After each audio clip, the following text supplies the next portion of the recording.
Good afternoon and hello to all participants. Welcome to this now become traditional e-learning session from FIBA Africa. Today we're lucky to have with us Coach Nafa Wayashi. Coach Nafa Wayashi is a FIBA instructor since 2010. He has coached in several different countries, Spain, Germany, Holland, Greece, Argentina, to name just a few. He has also conducted several clinics and coaches courses around the world. He is the actual man national team's coach of Morocco. We're very lucky to have him again today. Coach Wayashi, please, all to you now. Thank you very much and welcome. Welcome to all our friends from all these beautiful countries. As you may have received via email, that you may have received through FIBA Africa. Unfortunately, Coach Nazir Saleh has had some issues, technological issues in terms of internet access and so forth. So that's why we had to change the program for this week. So this is what's going to happen today. Today, I am going to present whatever we're supposed to present tomorrow, Friday. And tomorrow, I'll be talking to you about a different topic. But what we are going to do is that we are going to concentrate, give a lot of importance to today and tomorrow to the Q&A session, the question and answer. That can be about whatever we talked about this week, as well as other presentations that maybe you had a chance to look at through the YouTube channel. So without further ado, is Joyce ready? Is Gabrielle ready? Geronimo, are you ready there? Rui, Amina, Susanna, Lauren, and all the wonderful people have been really active in asking questions and so forth. And I would like more people to ask questions. There you go. Amina says that she is ready as well. Very good. So we are going to start sharing. And I'm going to start sharing with something that is important. Today is a great day. It's a fantastic day to become a better basketball coach. So let's go. Let's go for it. Okay. I even had made the effort to translate it into Portuguese. Hopefully I'll be learning some Portuguese. Yes, in fact, every day is a good day for all of us to become better basketball coaches, because the more we learn, the more we invest, the better our players will become, the better our players will develop as well. So this is towards the end of this week, 22nd to the 26th of June. And as I said today, we are going to talk about creating a positive and safe practice environment. And then tomorrow, we are going to talk about the qualities of an outstanding coach. Of course, we are concentrating on coaches that are working with youth programs, with young players. Let me have a little pause here. I want to make sure that we all realize here that whatever we're doing this week, whatever we've done this week so far, it's more how we as coaches can behave and how to improve our attitudes and our ways of dealing with things. We have not had a chance to talk about X and O's. We have not had a chance to talk about what really happens on the court. How do I teach this? And, you know, what's the best drill for this? What's the best drill for that? So these are extremely important parts of you as a coach that you need to control and improve. And every day in your life, try to go a little better in one particular aspect. Be patient. Be patient. Everyone needs to be patient.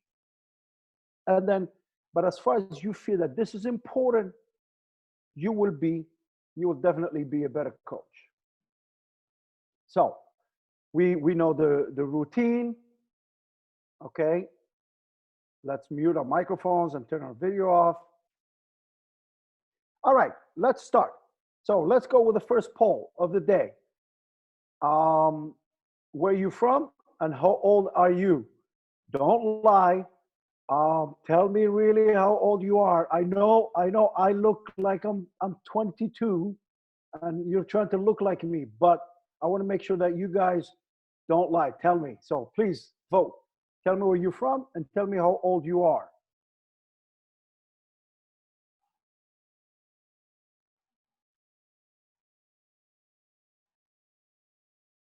All right, we have some people from Botswana.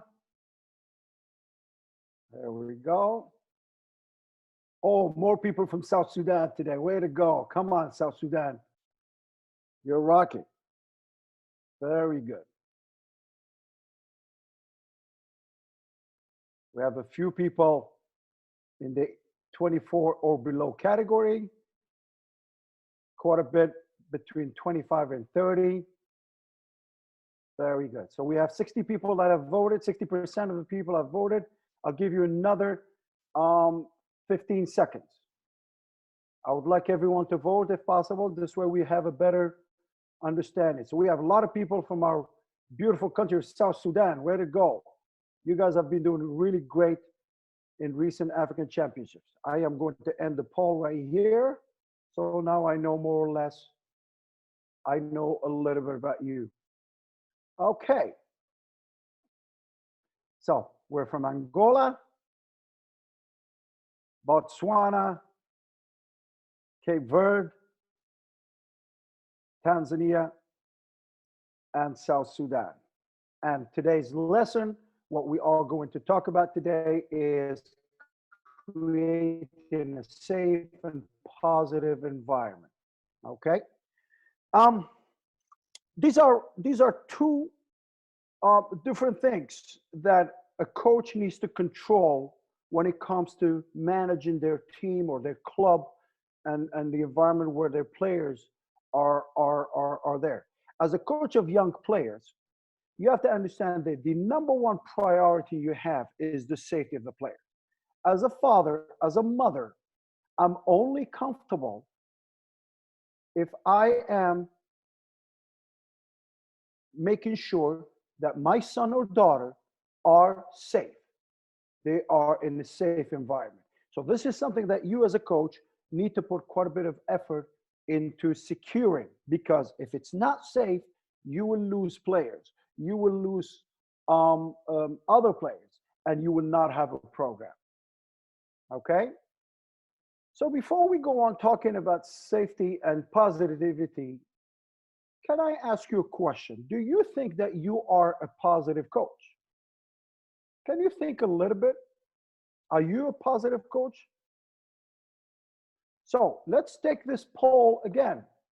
This is going to be a tricky one. So I am going to go for the next poll. Are you positive? So this is a two question poll.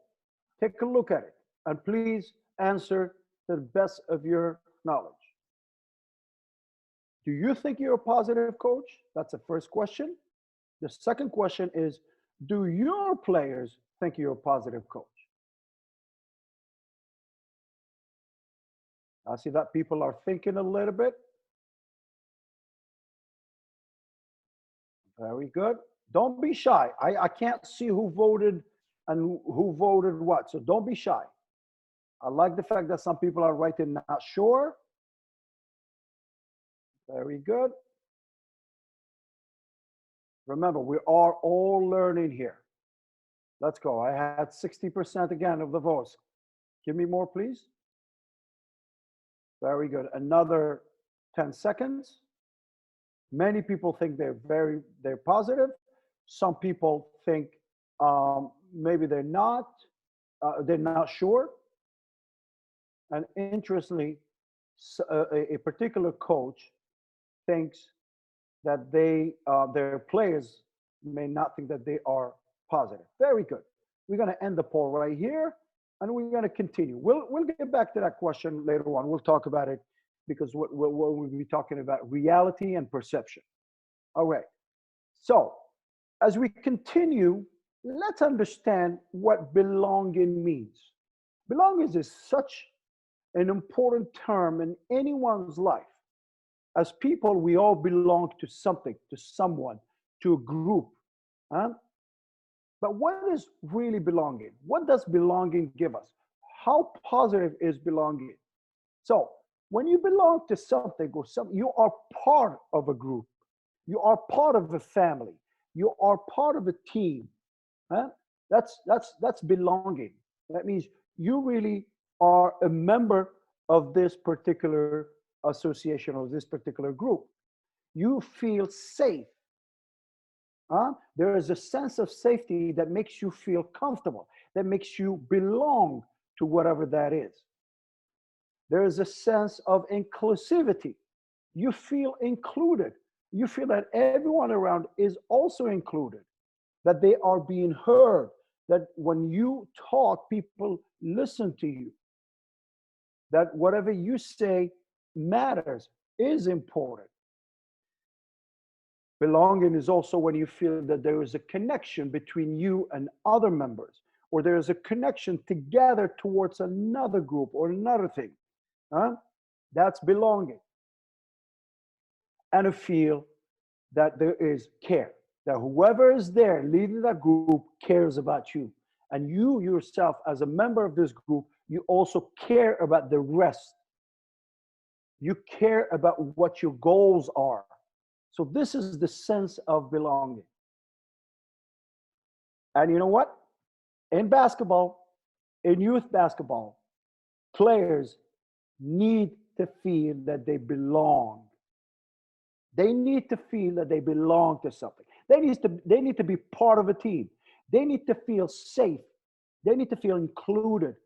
They need to have a connection. That means it's important. Their presence is important.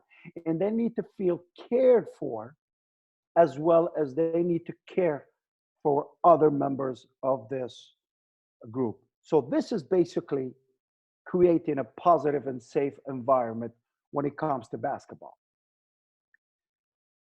So, how can you prepare for positivity?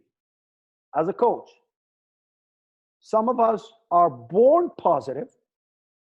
Some of us have a hard time to become positive, or have to work on developing language that is positive, on developing communication that is positive. Because we all are different. You know, we all know someone who is always smiling, always positive, always says the right thing. And we also at the same time know someone who always says the wrong thing, always sees what you're doing wrong. Maybe at home it happens. I don't know if it happens to us at home. You know, sometimes you go like, Mom, Dad, you always tell me what I'm not doing right, etc. So positivity is something that you are somehow, it's a quality that you have, or it's also a quality that you develop. And of course, it's a quality that you prepare for. As a coach, in most realistic worlds, all coaches are not professionals, okay? So coaches are teachers, doctors, bus drivers, anything. And then on top of that, they are coaching. And they have busy things. They are also husbands, and they are wives, they are parents, they are sons and daughters. There's a lot of things that come with it. You as a coach need to prepare for being positive by resting before your practices, making sure that you are energetic, you are enthusiastic enough for the upcoming practice. Don't come to practice when you are upset, when you just had an argument with your husband, or you had an argument with your wife, or with your friends, or your family member. Don't come to practice like that. Don't come to practice upset, because you're not going to be positive. Because that particular kid who's been annoying you for the last couple of weeks, that's when you are going to throw some comment that is not necessarily a positive one. Get some food, eat. When you are practicing, you are working. You need to make sure that you have enough energy, because you're not stopping. Of course, I'm talking about wanting to do an absolutely proper job here. As the coach, you need to plan, of course. When you plan, you have more of a chance to be positive. When you plan ahead of time, you are setting yourself for success. And of course, if you know your players, get to know your players. If you know your players, then you know how you can talk to them. And you know that they're doing something wrong all the time, and you know to find a way to change your tone, to change your message, that you make it more positive, because you know these players ahead of time. Preparing for positivity is important, especially to those of us who may not be naturally positive. Let's talk about positivity.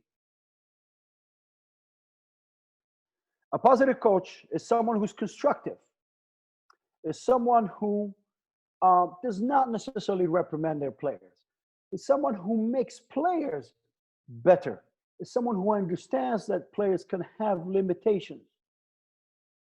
No matter how many times you repeat the instructions, some players might not understand. They might, your communication might not be efficient enough.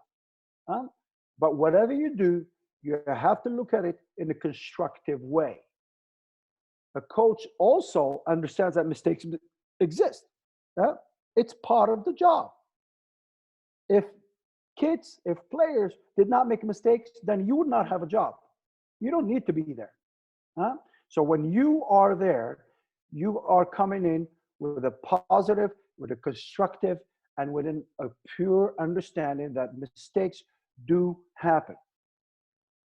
And when you correct things, you do it in a very constructive and positive way. You are realistic as a coach. You know what your players can do. You know what your players cannot do. That's being realistic. You can't be asking players who just started basketball only a few weeks or a couple months to start dribbling between the legs and between the backs and be very efficient at it. I mean, that's not being realistic. Huh? But you know that player needs to learn how to dribble, and you find the right way and the right steps and methods to teach them how to do that. So make sure you understand what they are able to do and what they cannot do yet. A coach has a presence. Has a presence. A coach has energy. When they are at practice, they are moving around the court. I don't just look at one side of the court just like this. No, I look this way so I can see everyone, so everyone can be included. So that presence, when you are there, you are throwing positivity. You have the enthusiasm. And don't forget to smile. Don't forget to smile. You know how sometimes many of us will think that we are smiling, but when we film ourselves, we realize we're going like this. Well, I'm thinking I'm smiling, but I'm actually looking like I'm really looking dull. And that's what the players see. So when you are someone who's enthusiastic, who's positive, who's got a presence, who's smiling, you are obviously developing your positivity. As a coach, you differentiate. You understand that players learn at their own pace. Some players learn quickly, others learn in a different way, understand in a different way because they have different learning methods, different learning habits. So you are able to differentiate. You are able to teach this player this way. You're able to teach that player this way. That means you are including them. That means you're being positive and constructive as well. You put in effort. You put in effort, and also you are praising effort. Don't concentrate on a shot that is being made. Concentrate on a well taken shot. Whatever you taught, did the player make an effort to do it? They did?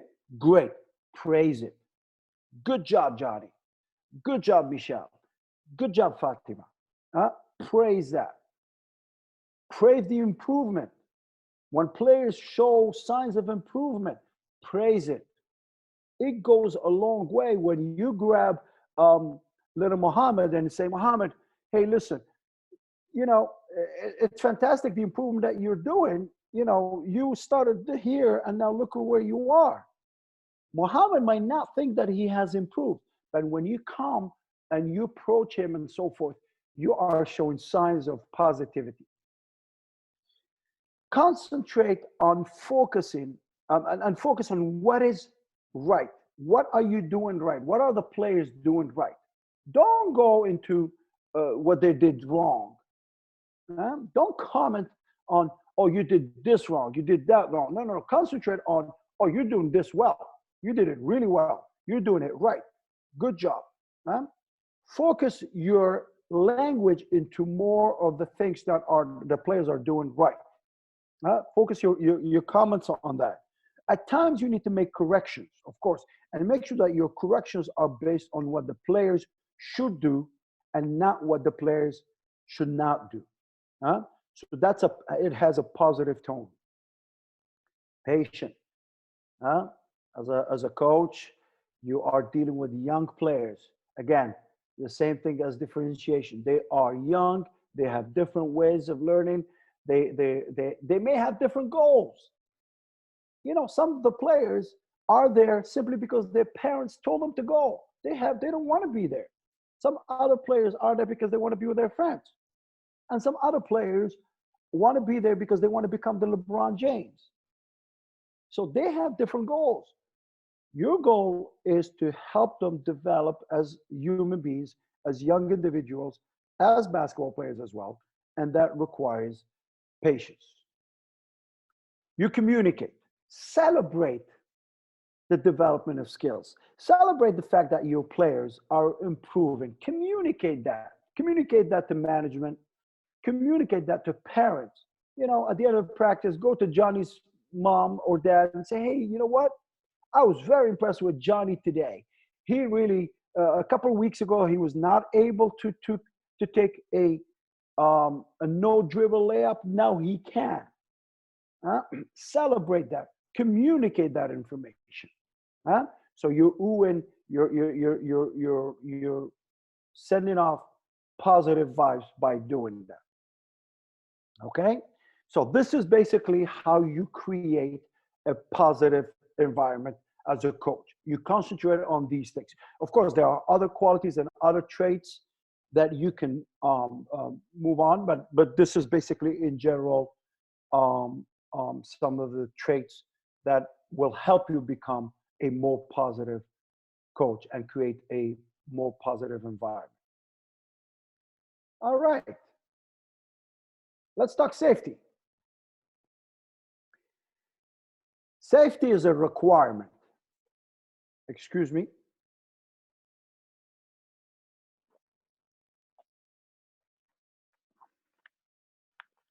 You're required to have a safe environment. You don't have a safe environment, you're out. You're out of the job. There's no team, no nothing. And there is so much you can control as a coach. There's so much you can control as a coach. So much safety you can control. For example, how many times did you come to practice and you came late and then the players were hanging from the basket or from the backboards? How many times? So how can you avoid that? By maybe establishing the fact that you need to arrive a lot earlier and you tell them what needs to happen and so forth. Safety is also a requirement. You know, the weather that we will be talking about just now.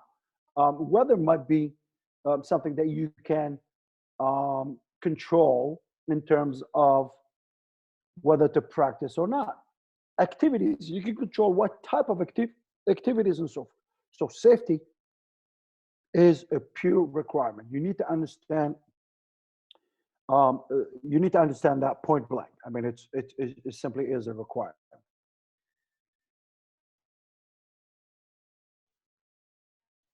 Okay. So we are going to go on. When it comes to safety, let's start with facilities. Where do you practice? Do you practice in an outdoor court? Do you practice in a gym? Do you practice in a court that does not have baskets? Do you practice in a court where maybe trees might be falling? You know, there's so many different things. So when you look around the court, is the court slippery? Is it dirty? Is it dusty? Does it have holes? How about the boundaries? Are they too close to the sidelines or the baselines? Do you have pads on the backboard supports? Do you have pads on the walls? You know, these are things that you need to be aware of and control. At times when, I mean, most of us probably practice in outdoor courts, and some outdoor courts might have holes because of rain and so forth. Huh? So if there is a hole in one particular part and you need to practice, then maybe you need to move your activities to a side that is safer than that side that has the hole. If the court becomes too many holes and so forth, then you're risking the safety of your players. So controlling your facilities is something that you need to work on. Equipment. Do you use jumping ropes? Are they too sharp for the players? How about benches that where the players use? Do they have nails? Do you allow players to wear jewelry or not? You should not allow players to wear jewelry. You know, how about cones? Are they safe enough for the kids? Okay, so you watch the type of equipment that you have, and somehow control it. Are the balls way too hard? You know, how many of us, you know, got our fingers popped or hurt simply because the balls were way too hard? How about weather? Huh? You know, kids don't care about weather. 12-year-olds, tell a 12-year-old that it's raining and you're not going to play. They're going to say, forget it. No, they're really happy. Woo! But if it rains heavily and you keep playing, maybe that player will get a cold, will go home, and then mom and dad will not necessarily be happy. Maybe it's too hot. Maybe it's too cold to practice. So all these things you need to somehow monitor and make sure that you are considering whether it's safe enough or not. Activities. What kind of activities are you running? Are they safe for the players? Do you remember on Monday we did, I showed you the Moroccan weave. Remember, and I said to you, maybe it's not that safe for younger players because they may cross and hit their heads together and so forth. There's too many because they can't control where they're running and so forth. So maybe that activity may not be suitable with so many players for young 8 to 10-year-olds because they don't know, they don't control their whereabouts. It might be suitable or more suitable for older players who can control their speed and their direction. So whatever activities you do, make sure that they are basketball safe and make sure that the players are not necessarily hurting themselves. Again, I don't know if you remember, we did a little drill. It was a running, I think it was a zigzag plus running forward drill that we did on Monday. And I showed you how at the end, the players somehow slowed down. So as a coach, you show them the cone. This is where you need to slow down so they don't have a sudden break on their knees and hurt themselves. So adapting the activities to make sure that they are safe.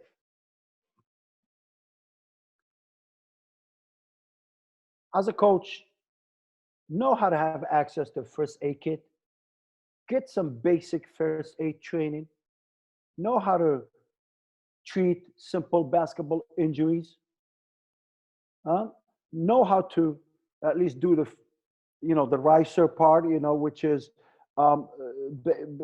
basically, maybe have access to ice when someone twists their ankle or knees, etc. Have some access to first aid. It will always become really handy when you have this type of information. Harassment is a very, very, very big problem in today's world. There's a lot of bullying that goes on that the coach is not aware of. And the coach is not aware of this bullying simply because they don't put enough interest to understand what goes on, the dynamics of the team. So there should be absolutely no harassment. The players need to feel safe when they come to practice. They need to feel safe when they go and play a game. So, for example, if you go play a game in another court and against another team, and their fans are too aggressive, you have to protect your players from that. Remember, we're talking about young players. You need to protect players from harassment from other parents, from teammates. Sometimes some harassment can be as simple as, you missed the layup. Things like this can hurt the feelings of players and can stop players from continuing to play basketball. So you need to be very careful of what is tolerated around your team. And you need to talk to players about harassment. They need to understand what harassment is and what is not appropriate, what is not proper behavior.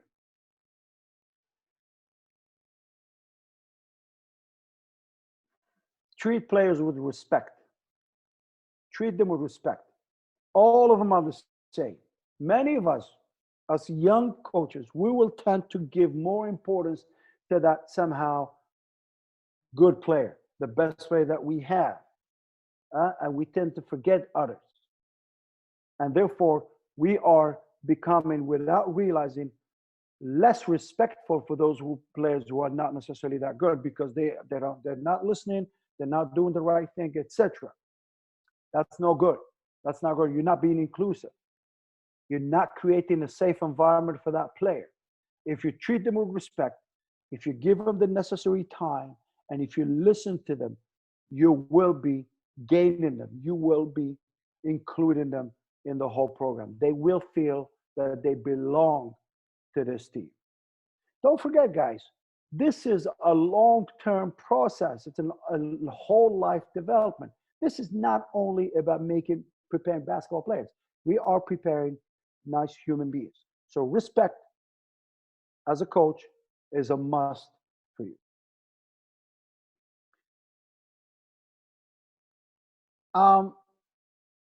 Communication. Okay? The way you communicate, sometimes without realizing, and the best thing that you can do is sometimes have someone come and video record your practice and watch yourself talk to different players. And you realize that with one particular player, you're using an adequate tone. And while with other players, you realize that you're not using the proper tone. And it's always the same thing. It's not that only it's a specific situation. Sometimes we don't realize. Remember, sometimes we have kids that bother us all the time, and we think, and then we're like, well, why didn't you do that? Why don't, and we tend to go a little bit harsh with our type of communication. Make sure that whatever you communicate is direct. Johnny made a mistake, just say, Johnny, come to the side while the others are playing. Just say, Johnny, I would like you to do it this way. This is how I want you to do it. Okay? Little Michelle was misbehaving. She did something wrong. You tell her about it. Make sure that whatever you communicate is direct communication, not indirect communication. Indirect communication creates lack of trust. It creates misunderstandings. No, if someone did something wrong, they need to know. You need to tell them. It's your responsibility. You are the coach. So you need to take on that job very seriously. As a coach, you need to create a culture of the team. You need to set the tone. You need to make sure that all your players and everyone around you understands what is tolerated and what is not. Don't think that whatever is okay with you is going to be okay with someone else. You know, many times we'll hear the situation where you know, some players is upset because someone teased him and they said, oh, you can't make a layup, etc. And it will be like, oh no, that's fine. You know, he'll grow, he'll become older and all that. If it's once and it, you know, that's fine, you move on. But if it happens in a repetitive way, then you got to pay attention. Maybe that kid is having a problem with that. So you create a culture that everyone understands, that everyone will embrace, and that creates safety within your environment. And then the last point that I'm going to talk about is essential info. Make sure you always have important information: who to call, the players' phone numbers, the players' emergency numbers in case some injuries happen. You know, do you have access to a doctor? Do you have access to physiotherapists? What happens in a particular problem? What happens when a basket breaks? What happens when a player breaks their legs, etc. Get this type of information. Also get information on particular players that may have medical problems or may have allergies and so forth. So when you dominate these things, these items, these aspects of your coaching, you are creating a safe environment. And this is it. This is the end of the presentation. Let's just remember, please, everyone, the more you care, the better coach you will become. It's very, very simple. Any questions, guys?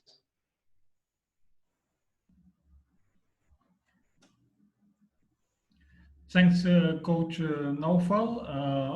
Waiting for some questions. Just remind all participants that they can ask the question through the chat box, or they can also raise their hand and we just give them the microphone so they can ask their question. We have Betsy asking. I'm gonna try to unmute her.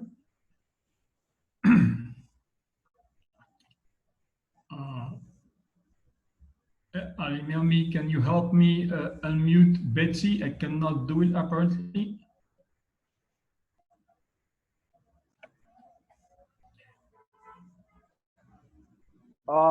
Coach, let me try to do it. I will try to do it. Yeah. Okay. No, not yet. It just takes a bit of time. Let's move on to another question while we're waiting for Betsy to be unmuted. Alimami, tu peux nous aider?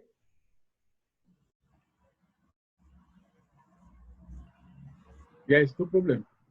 Betsy. Oui, on ouvre le micro pour Betsy. Yes, it's okay.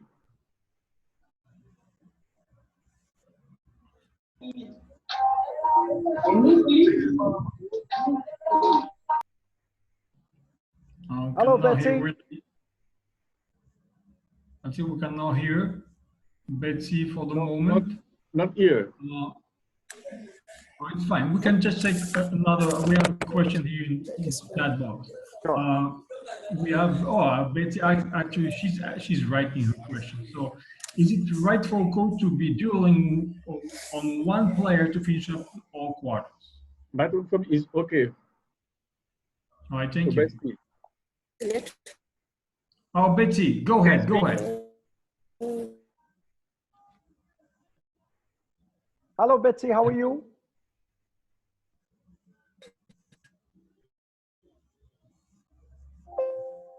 We can hear you, Betsy. You can talk.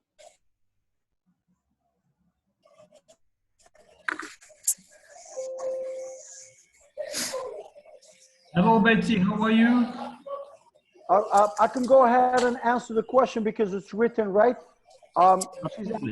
Connection is bad. That's fine. Go ahead. Sorry. Not a problem.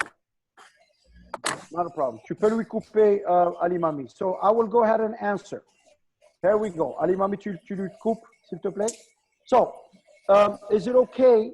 The question is, is it okay to concentrate on one player and let them play all quarters? If I understand correctly, that is the question. Why are you doing that? Why would you need to do that? Is it because you want to win?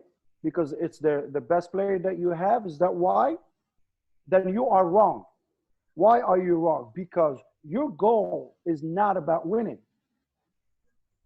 You know, your goal is not about winning. Your goal is about developing players.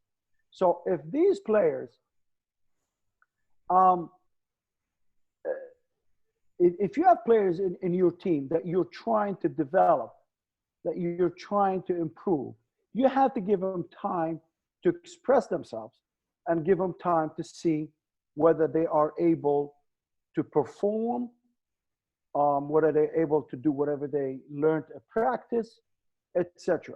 So my recommendation would be you give enough time for everyone to play and feel included and express themselves. Thank you, Betsy. Thank you, Coach. Waiting for more questions. I have another question for you, Coach. When it comes to safety, do you think it is somehow recommendable for a basketball coach to get some first aid training? Yeah. So before I answer that question, I want to remind everyone that you can ask questions related to today's topic. Also, you can ask questions related to Tuesday's topic when I talked to you, and I know some of you had questions that we could not answer towards the end because we ran out of time, and that was around the microcycle and coach and a practice session. You can ask questions about physical preparation, and also you can ask questions about anything that you may have seen throughout the videos. But to answer your question, Coach Amri, yes, first aid, as I said, is an important skill that a coach needs to have. I'm not necessarily talking about major first aid ability, but just some basic first aid, because you will realize that at times having that will help prevent some injuries become a lot more serious. So yes, please invest in learning how to do some basic first aid. Thank you. Thank Coach. There is a written question from Samuel asking what is the best way, what best ways can the coach create a team bonding and including himself? Very good. My immediate answer is play with your players. Play with them. Have fun. Laugh with them. Enjoy whatever you're doing with them. That's probably the number one thing. When the players see that the coach is enjoying themselves, is playing with them, is interacting with them and all that, they equally bond to get, I mean, they do it, and they tend to bond quite a bit. Other activities can be basically distributing different tasks and jobs. So everyone gets a turn to collect the basketballs or collect the cones. Everyone gets a job to maybe pass out the uniforms. Other activities can be sometimes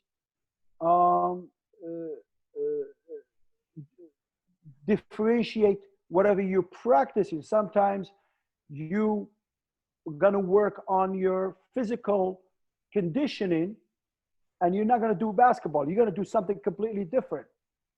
These type of fun activities according to the kids' age. You know, the kids, they love to play tag at school when they're young.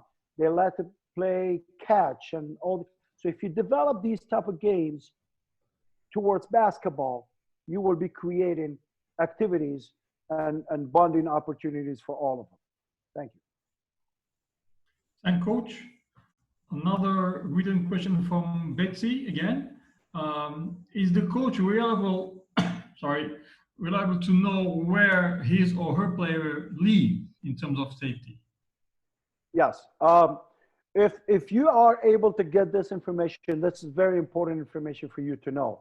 And of course, sometimes I don't know, it all depends on some from cultures to culture. Some countries you have um, parents who bring the players. Some other countries, the players. It all depends on your culture, right? So what you need to do as a coach is make an effort to know where these players live, because sometimes if the parents don't show up or if there is a family emergency, then you'll be able to help these particular players get home.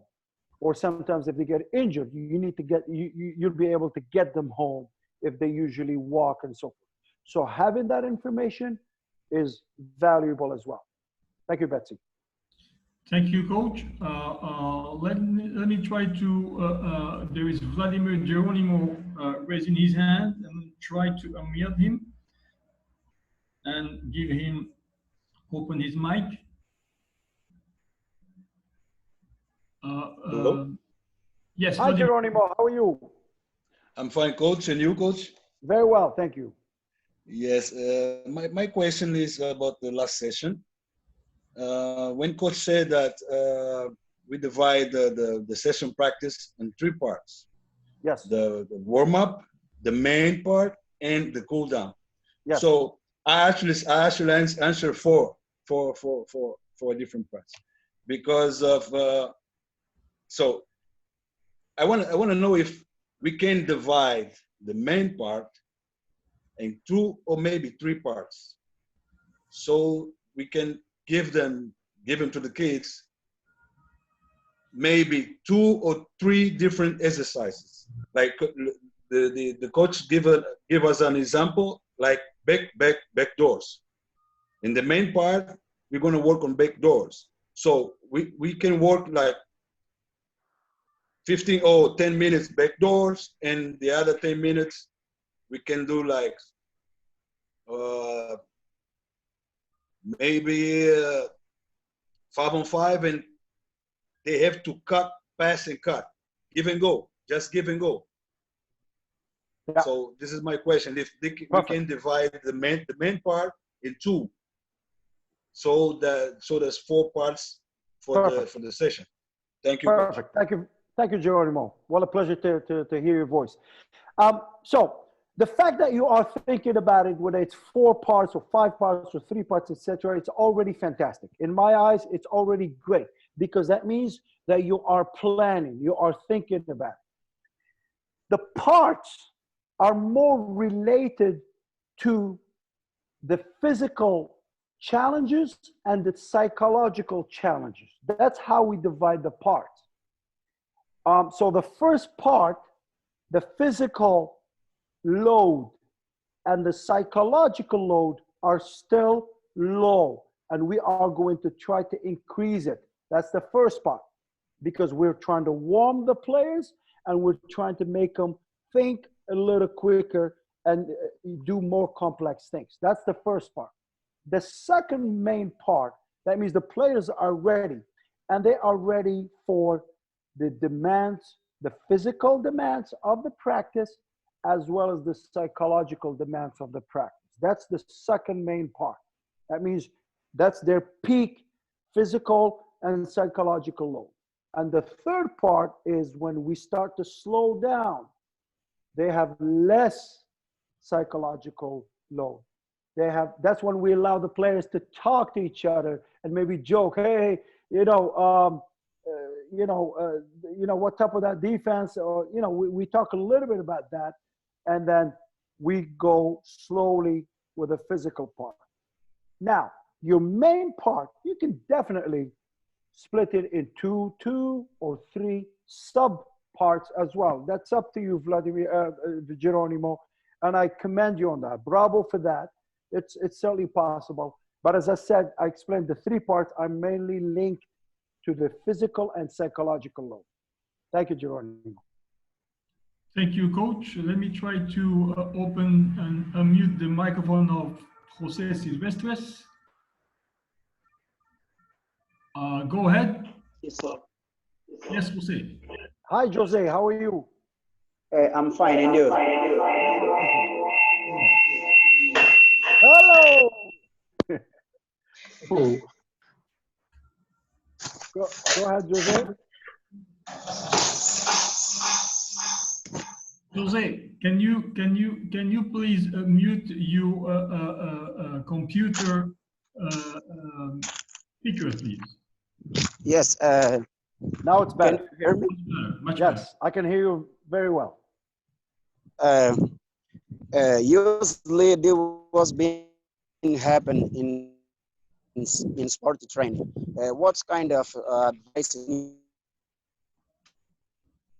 I'm sorry, I can't hear your questions. Coach Amri, I can't hear his question. I'm very sorry. I wonder if we can move to a written question and maybe you can write it.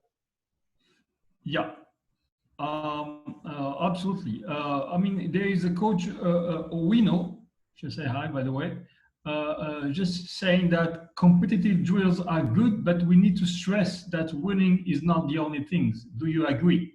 Oh, big time, big time. Yes, we need to include competitive drills because sometimes the kids, they enjoy that. But when we do competitive drills, we are allowing players to express and show us whether they have learned and whether they've developed the skills. Of course, it's important to do that. But as coaches, at times, we might allow players, according to their age, we might concentrate on, oh, this team got to 20 baskets and this team got only to 18 baskets, which is, somehow being competitive. But as coaches, especially of young players, we need to concentrate more on whether the skills are being done properly, are being performed better, whether the players are asking for the ball, whether the players are moving and changing directions, etc. So that's something that we need to concentrate on. So winning is definitely not important when you're developing young players. Thank you, Coach. Another written question from Getper Kutai. Well, just to tell Gutai that this video, I mean, the YouTube link of this video will be most probably posted in the next few days because he's asking you to, he lost connection and he wanted to go back on about culture and safety sections. You can just do it maybe later by watching the video. But the second question he's asking is that sometimes we have very stubborn kids. However, much you try to communicate to them, they still do the same thing. So how do you handle these young players? Okay, there is no such thing as stubborn kids. It's not the kids who are stubborn. It's your problem as a coach. It's my problem as a coach. It's all of us' problem. If we do not understand that, we are never going to be better coaches. We need to understand that these kids, it's not that they are stubborn, it's that we did not find a way to properly communicate with them and get them to do things. Stubborn, sometimes is an easy way for us to get rid of our responsibility. No. As a coach, you are responsible of conveying the message. I can say, go there. Most players will probably do the same thing. Will go there to whatever I pointed, but maybe Johnny does not understand that. Why does he not understand that? He does not understand that because maybe Johnny understands better when you draw it for him. Maybe Johnny understands better when he actually physically goes and you have to physically hold his hand and take him there. We all have different learning styles. So as a coach, you need to understand the importance of that. And then when it comes to dealing with players who are not necessarily responding, we need to find better ways to communicate with them in order to make sure that they do whatever we want them to do. We need to invest in ourselves. Thank you. Thank Coach. Another question from Odwa David is just asking, is it healthy to take young players for the gym sometime? No, David. I mean, if you're talking about lifting weights and things like that, no, we don't need to do that.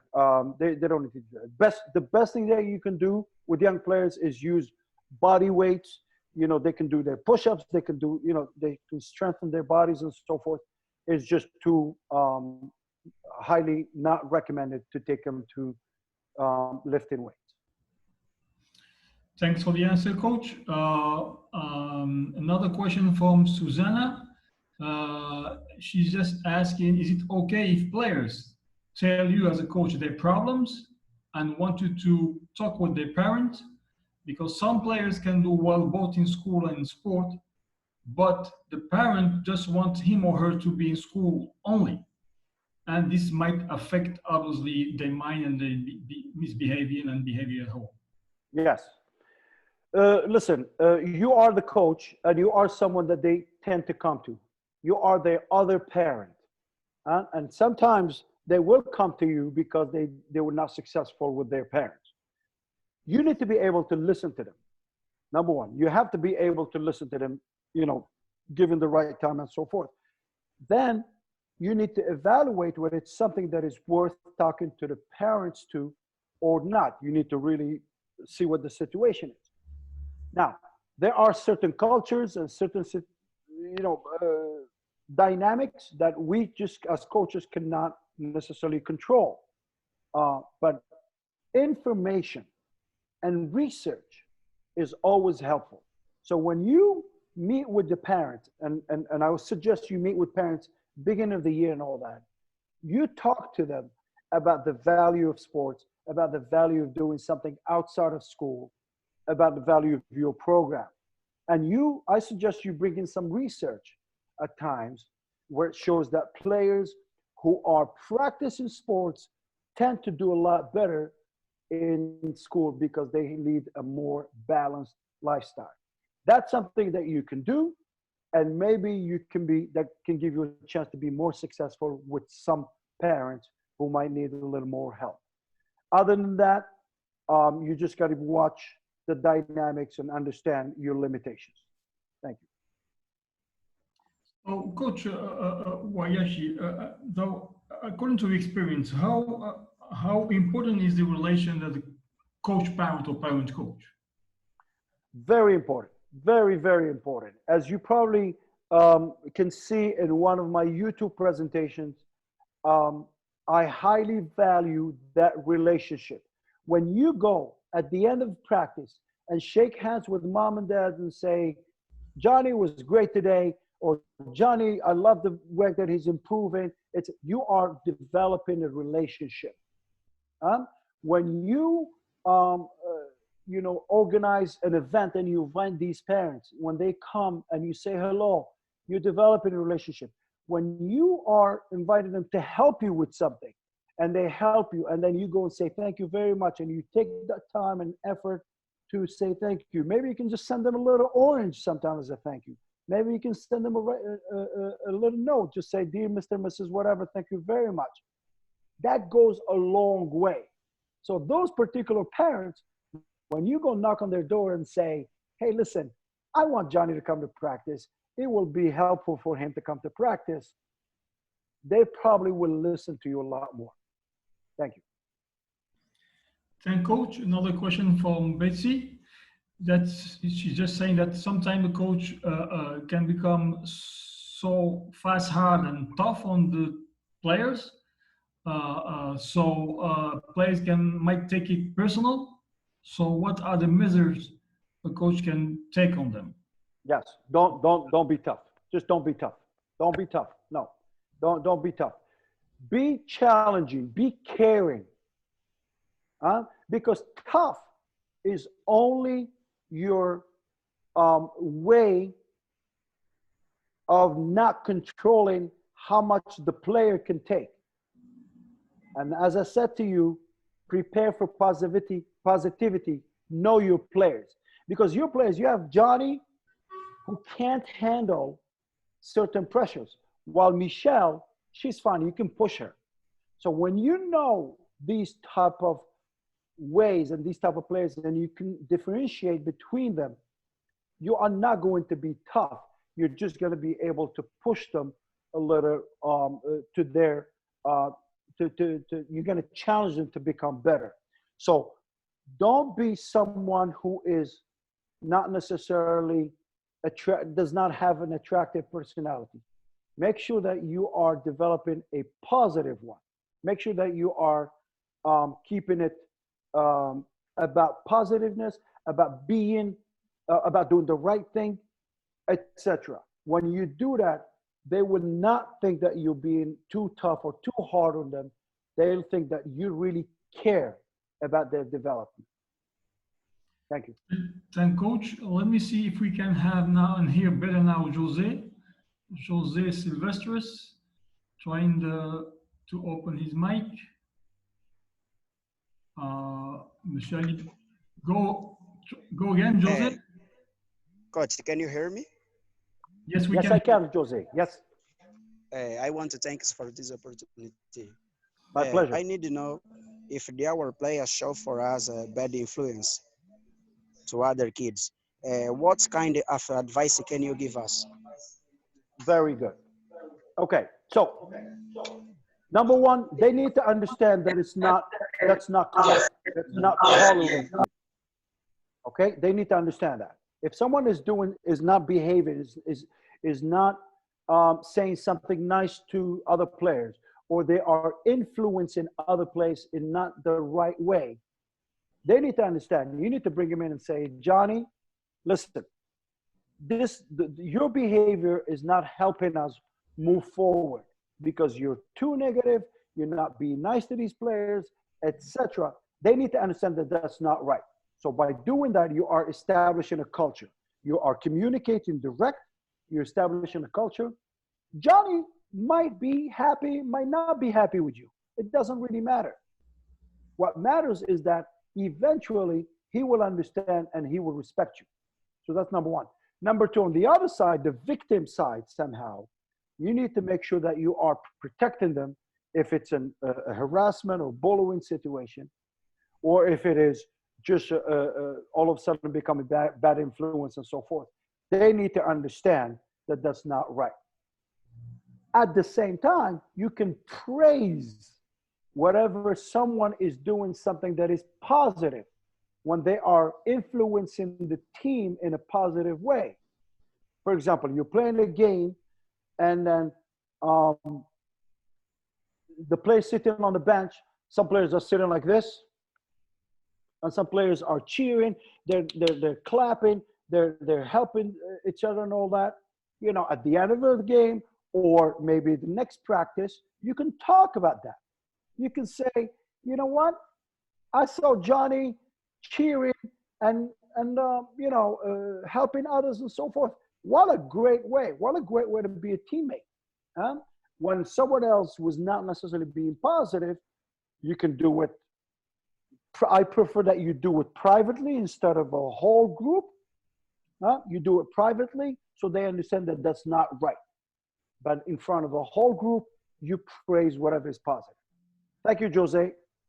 Thank you, Coach. Another question from my Jack mom, saying that sometimes outside influence may affect players and coaches. So how do we deal with players and coaches coming from they're in the same countries, but they come from different ethnic groups? Yes. So ethnic groups, they're still people. We are still people, and we're still basketball coaches. We're still basketball players. It doesn't matter whether we're a different ethnic group, whether we're different that, etc. It's just that your job as a coach is to protect your players. And if you feel that whatever is happening is putting your players in a non-safe situation, you need to speak up. You need to speak up for your players because your players will appreciate that. Because imagine that player going home and say, Mom and Dad, you know what happened, etc. And it can happen. It's normal. But then Mom and Dad, immediate question will be, did the coach do anything? And if you did nothing, that means you did not create a safe environment. But if you try to say to that coach, I'm sorry, that's not appropriate. If you try to say to that fan, that's not appropriate, etc., you are contributing to creating a safe environment. You may be successful. You may not be successful, but at least you try to create a safe environment, and that makes the players feel safe. Thank you. Thank you, Coach. Another question from Jackson Francis. What could be the best ways of motivating young players? Caring. If a player knows that you care, If they know that you care, they really will go a long way. They will go a long way. And anything that comes after caring will always help players get motivated. Now, when it comes to, when I say caring, that's a very general term. Probably the answer you were looking for was what type of drills, what type of competition, you know, etc. You mix things. A great practice is a practice that has lots of positivity, is a practice that is attractive, that the activities are attractive, that somehow different, and it's a practice that has achievable challenges, that has challenges that players can achieve. So if you have these three elements, positivity, attractiveness, and achievable challenges in your practices, you will be contributing to the motivation of your players. Thank you, Coach. Another two questions from William. All the first one, I think you need to ask this question, the first question to a sports psychologist. When he said that, what are some things the sports psychologist could do to improve coach-athlete communication? But the second one is also very important. What role does communication play in teaching mental skills to coaches and athletes? Okay, so I am not a psychologist, so I'm no one to talk about what psychologists need to do and all that. But as a coach, you are somehow some sort of mini psychologist, a psychologist who does not have a diploma in a way. To me, it's all about getting to know your players. And you have 15 players, you may have 15 different characters. And when it's 15 different characters, we're talking about 15 ways of communicating. Just think a little bit, those of you who have a brother or a sister, think, are you exactly the same or are you different? Think about your parents. If you yourself have kids and you have more than one kid, your own children, do you communicate with them the same way? You use different things. You use different incentives. So you already are being a psychologist. So investing in knowing your targets, knowing your people that you're dealing with, once you know them, you will become a lot better at communicating with them. And I apologize, I forgot the second question, Coach. That pretty much is. You answered. Okay, perfect. Thank you. I mean, he just asked the importance of communication in you know. Yes. Yeah. Oh, I would like to add one thing. We need to understand that communication is not what you're saying. It's what they hear. It's what they understand. It's not what you're saying. It's whatever they understand. So make sure you understand that whole process. It's a two-way part. You send the instruction. Did they receive it? Did they react? Thank you. Thank you, Coach. Another very important question from Gabriel, because I think this is the case of many coaches around the continent. In South Sudan, we are lacking basketball courts. So we are facing a scenario where we train more than 40 young players on one court. In terms of safety, what do you advise? Very good. Excellent. Great question. It's a very realistic question. I am so happy that you have 40 players. That's fantastic. Okay. And I'm very sorry that you have to deal with 40 players because it's a challenging job. But I know you, Gabrielle, you're going to be so good at this. One thing that I would strongly recommend is basically knowing you managing your resources, managing your court, managing your equipment, and managing your players. So management needs to come in handy here. If you develop a relationship with parents, they might help you as assistant coaches. But your immediate question will be like, what about these parents? You know, they don't know anything about basketball. But give them some specific activities where their basketball knowledge does not come in place. For example, catching a rebound, or just passing the ball, or just counting how many times they go back and forth. So that's one thing. Another thing is that the station work, or the, station work is something that is fabulous, that really is so great in when it comes to player development or even team development, where you create small little stations. So for example, you have 40 different players, and you divide them into 5 teams of 8, for example. Okay? And then you you have one group, for example, they do just dribbling. Group 2, they do something with physical conditioning. Group 3 might be doing shooting. Group 4 might be doing that. So you do 5-6 minutes for each rotation, and then again you rotate, etc.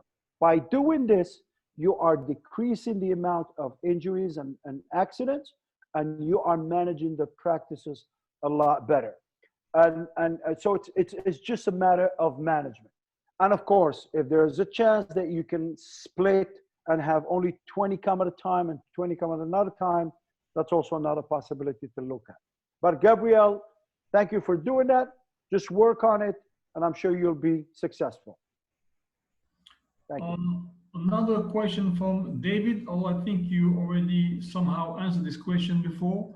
When a player keeps misbehaving in the team, as a coach, what do we do to avoid this kind of situation?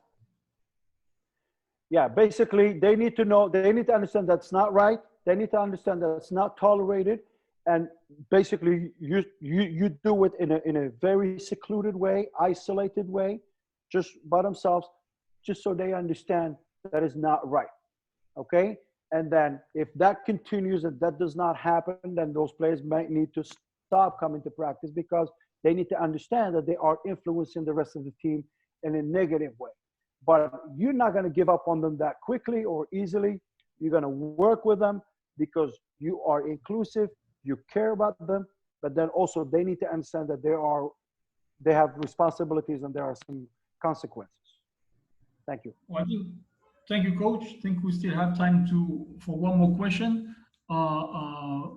This one is from Martin.